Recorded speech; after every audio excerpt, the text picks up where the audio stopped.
awale kono gadan anu bako lar chul JD as a JK JD fan.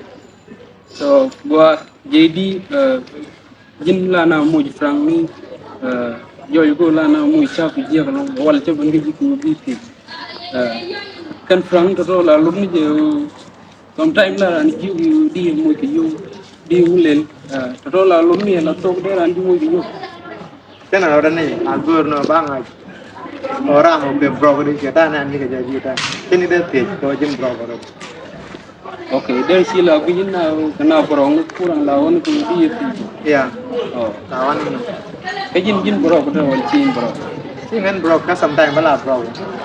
okay misi jin bro ko mane mo ki yo ti ki de to ko Use ni bang dia. commercial Okay, kau boleh jadi. lo guys jando ma dan je di no chan ni yo support kwan ni fu no platform ni dia lo ano lo Wow, thank you. One love guys. Karena nama ada buat channel dan support kata ada.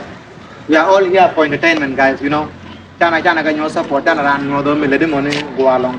One love guys.